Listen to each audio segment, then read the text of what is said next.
entertainment. You know, when you're a great fighter, a great entertainer in general, you want the person to say, when do I see that person again? When's he gonna play again? When's he gonna fight again? You know, you gotta be able, if you can't put in the seats, you're gonna get fired. You know. 40 fight, and I have Crawford winning this fight. Crawford's gonna win this fight doing something that nobody's done to Canelo. Okay. That's all I'm gonna say. And it didn't take me going to camp to know this. Okay. Weight game. So Israel Majimov says that if Terence Crawford bulks up, that's going to be the biggest mistake he can possibly make. And that's going to hinder him from being victorious against Saul Canelo Alvarez. Mike Tyson shared his thoughts after training with Terence Crawford, stressing the importance of staying calm before such a massive showdown with Canelo Alvarez. Tyson explained that fighters always face enormous pressure on stages like this, but the true battle is psychological. According to him, if Crawford can control his mind and avoid being overwhelmed, he'll perform at his best and make victory look far easier. You know, fighters, pressure, right? Pressure's not being hit.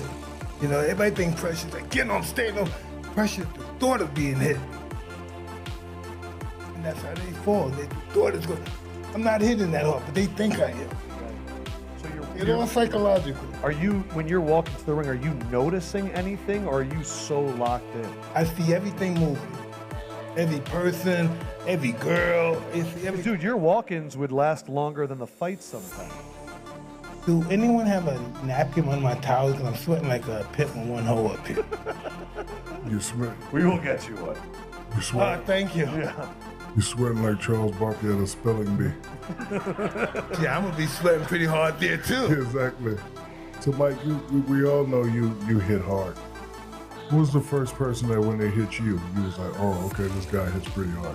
Amir Khan, a seasoned fighter who once stepped into the ring with Canelo Alvarez, acknowledged the magnitude of a potential clash between Canelo and Crawford. Khan praised Canelo's unmatched experience, but also highlighted Crawford's real punching power.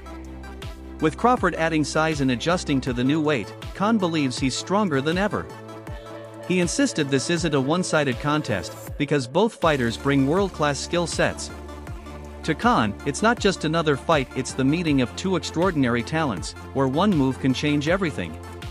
While he respects Canelo's dominance at higher weights, he cautioned that Crawford's adaptability and hunger make the outcome unpredictable. He did that to Canelo after, so to your point, can Crawford do the same? Coming up from 54 and 47, can he, or will that, throw off the catch and shoot? I was gonna catch and shoot, Make me think. I'm not catching and shooting. We're catching and resetting and getting out of this range for a minute or two. My fight with Arrow, I came back to the corner, I had a look on my face, I guess. My dad said, what's wrong? I said, nothing. Like, classic Sean, nothing. He said, Sean, tell me what's wrong. I said, my legs are kind of tight. He said, your legs kind of tight? He looked back, looked behind him. He would always do this and look back at the other corner. I don't know why. He looked back at them. It was a habit, probably. I don't know. He said, all right, we're not going to use our legs so much this round. And I was thinking to myself, like, I need these legs. I'm not trying to wear these shots. Yeah, to your point, when there's a feeling, when the nervous system goes out. Where does that adjustment take place? Do you trust the adjustment? Do you implement it? So that next round I did settle down a little more. I was lost the round. Whatever. Hell up. I ain't know around here. Chill out. He don't even know around here. Pour this water on you. So we got some time until this fight. So we ain't gotta pour it all out at one time. We'll work our way up to this one. Try to get on big guests to lead up to the fight. Expect some more very, very big guests, and expect some very, very big things from the Puerto Rico podcast.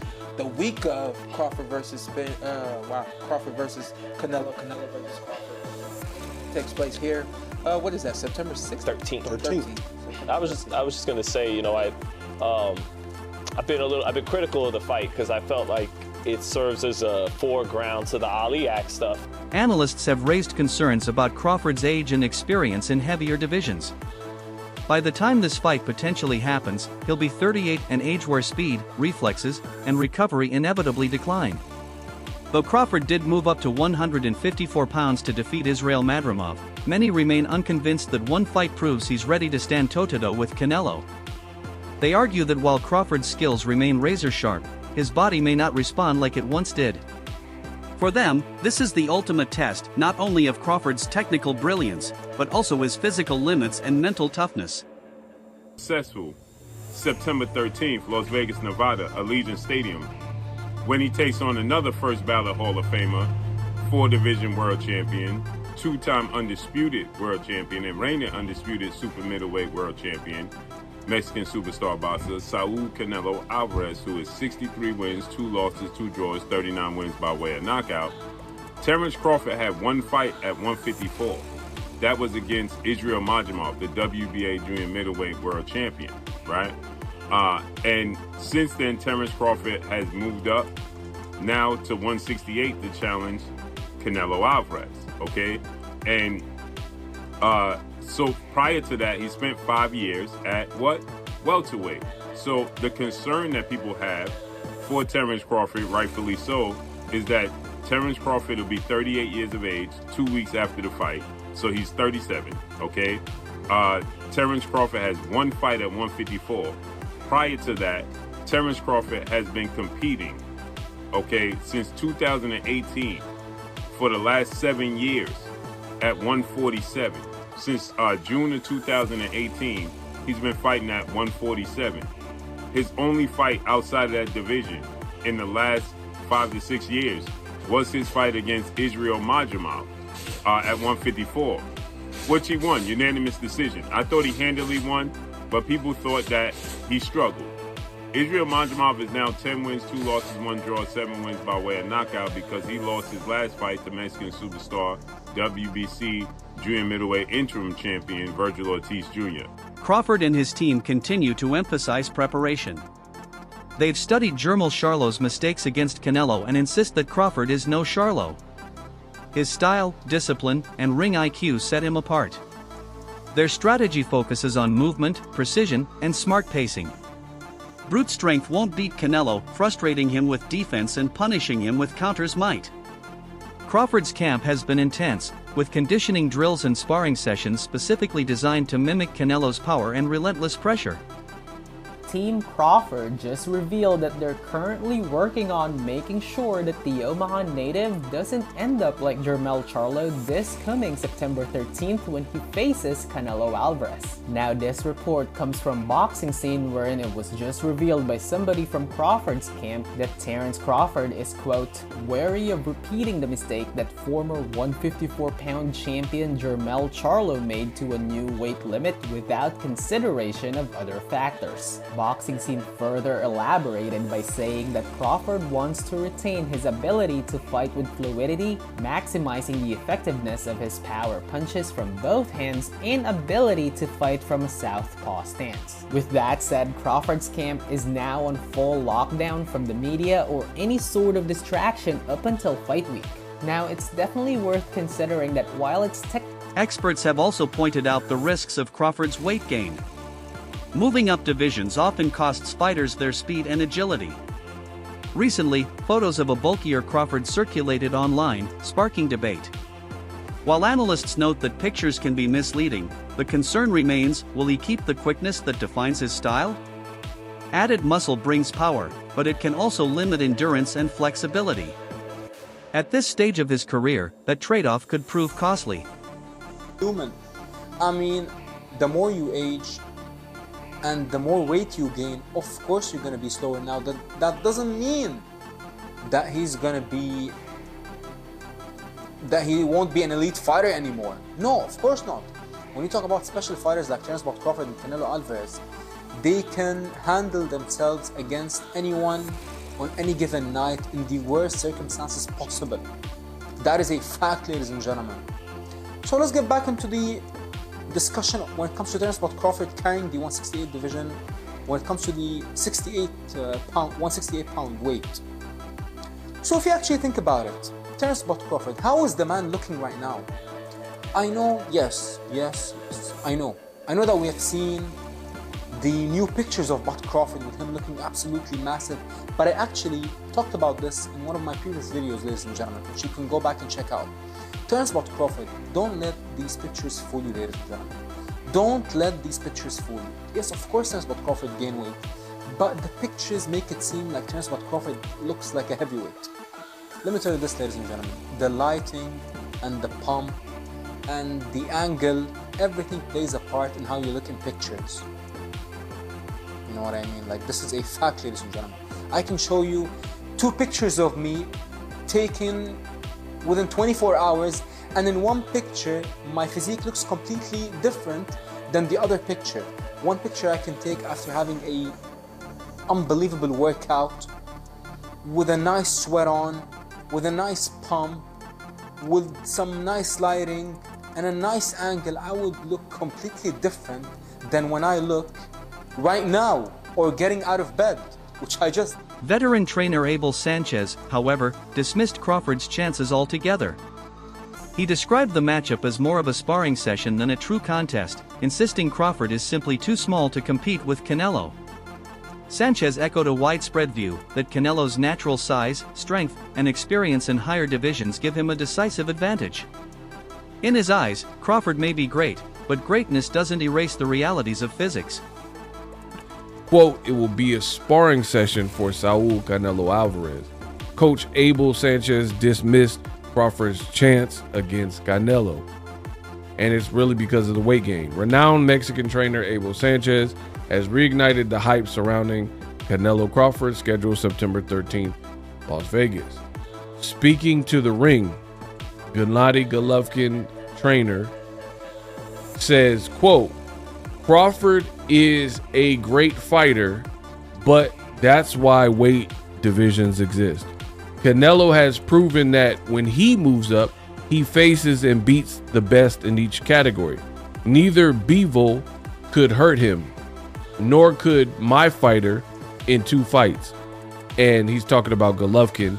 And even though Canelo and Golovkin fought 3 times, Abel did not train him for the 3rd fight. It was Jonathan Banks. So that's why he said in the 2 fights that he's familiar with, he's saying that Golovkin never really hurt Canelo. The weight jump, the big disadvantage. Crawford, undefeated record. He's 41-0, 31 knockouts. Agreed to move up to 168, blah, blah, blah. And he says, quote, if Crawford had taken 3 or 4 years to gain strength and mass properly, he would have a better chance. But doing it in just over a year is too risky. He'll be slower and Canelo will dictate the pace. Now, this is a recent picture of Crawford, who definitely looks in shape. And, you know, that's what we come to expect from a guy like Crawford. Chris Algieri offered another angle, criticizing the hype surrounding the fight. While fans and promoters call it one of the biggest matchups in boxing history, Algieri disagrees. To him, it doesn't compare to the legendary clashes between evenly matched fighters in their prime. He warned that the public may be overselling the drama, since Crawford is stepping into unfamiliar territory against a proven champion who thrives at higher weights.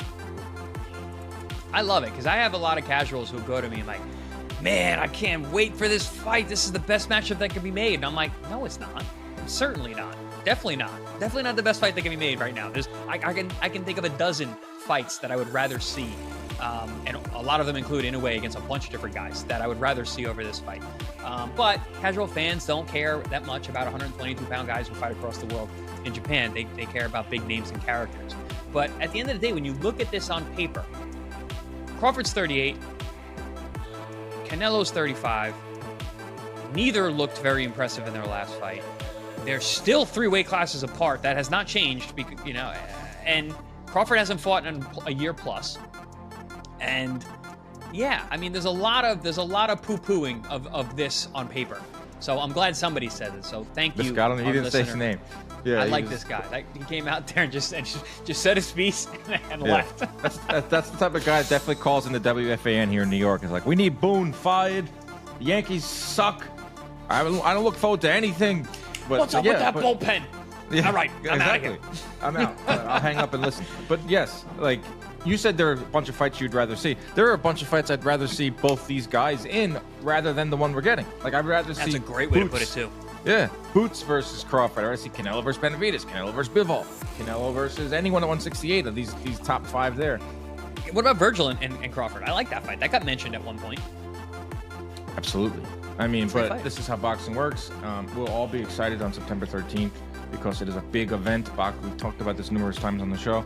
We need big events, at least 1 or 2 of them a year, to stay relevant as a sport. It's on Netflix. We're all going to be excited that week heading into it. Maybe even that guy. Hey, Dan and Chris. Love the show. This is Nero calling from Hollywood. I was wondering, with so many people taking Bud Crawford to win, I think at one point it felt like a hot take, and now it's becoming sort of a standard take. I hope this isn't too much of an abstract question, but can you think of another time where someone chose what seemed to be a hot take and then become the regular take? And what was the result of that fight?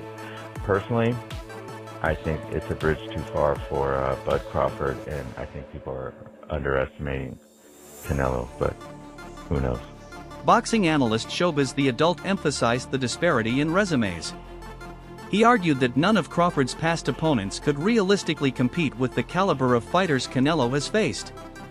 Canelo's career is filled with champions across multiple divisions, while Crawford, despite being undefeated, hasn't faced the same depth of elite opposition.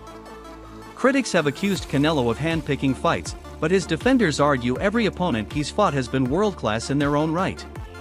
Comparing records, Canelo's path has clearly been tougher. His opponents were consistently elite, while Crawford's resume, though perfect, lacks names of similar stature. Name the fighters Crawford fought who would beat Triple G. That Spence that Crawford fought, that Kell Brook that Crawford fought, that Sean Porter that Crawford fought, would any of them beat Callum Smith at 168? I'm not sure how many fighters Crawford fought would beat the Miguel Cotto that Canelo fought. This is what I'm trying to say. When it comes to skill, experience has a lot to do with it. Case in point, you get an Austin Trout, you get a Caleb Plant, you get a Lara, you get a Floyd Mayweather, you get a Bivol. Just those 5, when it comes to experience, gives him the right experience that when he fights Crawford, he's not like, I don't know what this is like. There's not one fighter Crawford fought that would give him the experience against Canelo. Recent training footage shows Crawford's intense dedication as he prepares for the challenge. His routines include heavy sparring, strength training, and endurance drills. His camp is focused on not just physical power, but also mental toughness and composure. Still, the key question remains, can Crawford handle Canelo's relentless, patient style? Against Errol Spence, Crawford dominated, but Spence didn't have the size, power, or strategic patience that defines Alvarez. That difference could change everything. And that usually breaks them down. So with some fighters, I see is that they think that Canelo is easy work because of the fact that he's flat-footed and he just kind of like, he does basic, I would say. He has basic skills, but he's really good at those basic fundamental skills. He does everything almost like perfect. But yeah, he's flat-footed, but you got to realize that he also has hell of a head movement and body movement. He understands and he's perfected that rolling with the punch thing. He's been rolling with punches like just to take off the steam off the punch. Former world champion Kell Brook gave his breakdown, ultimately siding with Canelo. While he respects Crawford's win over Spence, Brook reminded fans that Spence is not Canelo. The Mexican star combines power, experience, and tactical control in ways Crawford has never faced before. Brook believes this will be the most difficult fight of Crawford's career, a matchup against the most complete fighter he has ever encountered, with clear advantages in size, strength, and strategy. You've got to sway towards Canelo. Crawford's gonna have to, move up, and I know when I bought Golovkin, there's a big difference, especially with someone that, fighting a middleweight, a mediocre world champions okay. But when you find someone like, you know, Canelo or Golovkin, it's a different kettle of fish, you know. I have to lean towards Canelo, but, you know, Crawford's very, very, very good. You think Crawford's still got the legs? Obviously, he's very much got great IQ in the ring, but he's very much a good mover as well. Do you feel like he's still got the legs to be maybe out-moving Canelo if he needs to? Well, I don't know. You know, I think when we look back at Mayweather when he beat Canelo, he's a mover. Crawford's not really like Mayweather in that aspect. It's like he's more, you know, he kind of sets his feet. He's cute with how he approaches chucking shots and moving. You know what I mean? I think it's a different fight to Mayweather, and Canelo's obviously a different fighter from when he boxed. That's it for today's video. Stay tuned for more updates. Until next time.